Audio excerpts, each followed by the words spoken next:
கர்த்தருடைய பரிசுத்த நாமத்துக்கு மகிமை உண்டாவதாக. இன்று கிருபையின் வார்த்தைக்கு தியானமாக சங்கீதம் 105:37 வசனம் கூறுகிறது, அப்பொழுது அவர்களை வெள்ளியோடும் பொன்னோடும் புறப்பட பண்ணினார், அவர்கள் கோத்திரங்களில் பலவீனப்பட்டவன் ஒருவனும் இருந்ததில்லை. அதில் போட்டிருக்கிறது, அவர்கள் கோத்திரங்களில் பலவீனப்பட்டவன் ஒருவனும் இருந்ததில்லை. இந்த காலத்திலே நல்ல பலத்தோடு சுகத்தோடு நல்ல ஆரோக்கியத்தோடு வியாதி இல்லாமல் வாழ்வது ஒரு பெரிய பாக்கியம். அந்த பலனாகிய ஒரு பாக்கியத்தை கர்த்தர் நமக்கு இன்று தருகிறார். இஸ்ரவேல் ஜனங்கள் எகிப்திலிருந்து கானானுக்கு போகிற வழியில் வனாந்தரங்களில் 40 வருஷம் அலைந்திருந்தார்கள். அவர்களுக்கு கால் வீங்கவில்லை, அவர்கள் பலவீனப்பட்டவன் ஒருவனும் இருந்ததில்லை என்று கூறப்பட்டிருக்கிறது. கர்த்தர் தம்முடைய ஜனங்களை பலத்தினால் நிரப்பினார். சங்கீதத்தில் சொல்லப்பட்டிருக்கிறது, கர்த்தர் தமது ஜனத்துக்கு பலன் கொடுப்பார். இஸ்ரவேல் ஜனங்கள் வாழ்க்கையிலே அது நடந்தது. தமது ஜனத்துக்கு கர்த்தர் நிச்சயமாக பலன் கொடுப்பார். இந்த காலத்தில் எவ்வளவோ வியாதிகள் பெருகி இருக்கிறது. பல விதமான வியாதிகள், விதவிதமான வியாதிகள் பெருகி இருக்கிறது.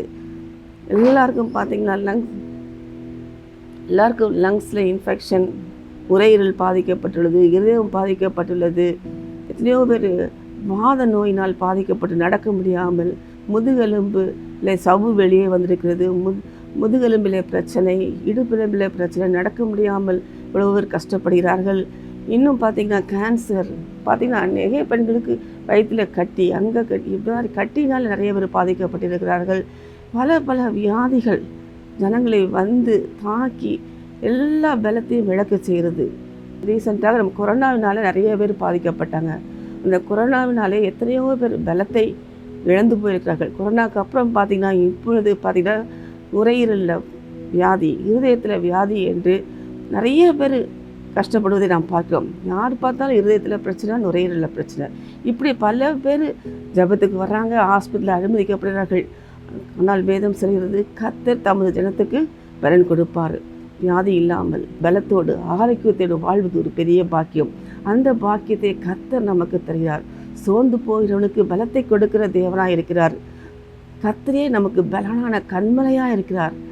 தாவீது சொல்கிறார், நான் கூப்பிட்ட நாளிலே எனக்கு மறு உத்தரவு அருளினீர், என் ஆத்துமாவிலே பலன் தந்து என்னை தைரியப்படுத்தினீர் என்று சொல்கிறார். தேவனை நோக்கி கூப்பிடும்போது நிச்சயமாக நமக்கு பலன் கொடுக்க அவர் வல்லவராக இருக்கிறார்.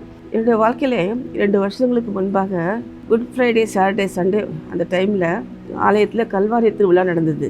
அப்போது வெள்ளிக்கிழமை காலையில் நான் 7 வார்த்தையில் ஒரு வார்த்தை பேசினேன், அவ்வளோதான். சாயங்காலம் பார்த்திங்கன்னா சுத்தமாக நடக்க முடியல, ஒரு 8 கூட வச்சு நடக்க முடியல. அதே மாதிரி சனிக்கிழமை காலையிலையும் பாஸ்டிங் பேருக்கு போக முடியல, ஈவினிங் இந்த ஸ்பெஷல் மீட்டிங்கும் போக முடியல, ஞாயிற்றுக்கிழமை காலையில் ஈஸ்டர் ஆராதனைக்கும் போக முடியல. அவ்வளவு பயங்கர கால் வலி, ஒரு 8 கூட எடுத்து வைக்க முடியாமல், நடக்க முடியாமல் ரொம்ப கஷ்டப்பட்டேன் நான். அப்போ ஆண்டவர்கிட்ட ஞாயிற்றுக்கிழமை சாயங்காலம் தான் கடைசி நாள் கூட்டம். பாஸ்டர் லூக்கா சேகர் அதில் பேசுகிறாரு.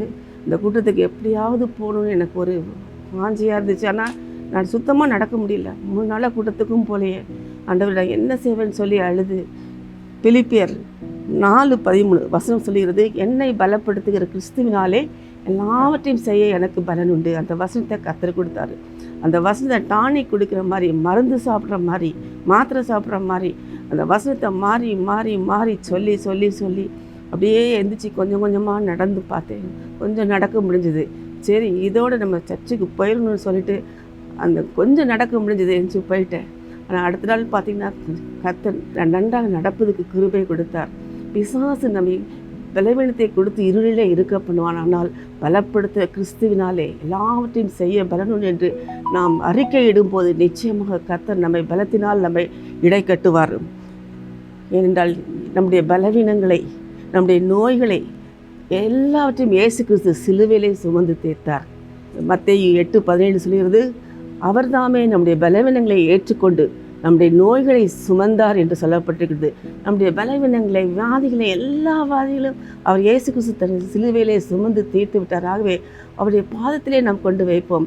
இயேசு கிறிஸ்து வாழ்ந்த காலத்தில் எல்லா வியாதிஸ்தர்களையும் கொண்டு அவருடைய பாதத்திலே வைத்தார்கள். வைத்த எல்லாரையும் அவர் சுகப்படுத்தினார் என்று சொல்லப்பட்டிருக்கிறது. அதுபோல் நம்முடைய வியாதியை, பலவீனங்களை ஆண்டவருடைய பாதத்திலே, இயேசு கிறிஸ்துவின் பாதத்திலே, ஜெபத்திலே வைத்து நாம் ஜெபிக்கும் போது இந்த வசனத்தை பிலிப்பியர் 4:13 என்னை பலப்படுத்துகிற கிறிஸ்துவாலே எல்லாவற்றையும் செய்ய பலனுண்டு என்று நாம் சொல்லும்போது தேவன் தம்முடைய பலத்தினால் நம்மை நிரப்புவார். அவரை நோக்கி கூப்பிடும்போது நிச்சயமாக இந்த பலனை கட்டளையிடுவார்.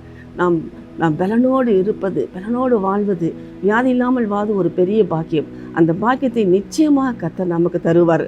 ஆகவே எல்லாவற்றையும் ஒரு பாதத்திலே வைத்து தேவனிடத்தில் அந்த பலத்தை நாம் பெற்றுக்கொள்வோம். கர்த்தர் தாமே உங்களை ஆசீர்வதிப்பாராக. ஆமென்.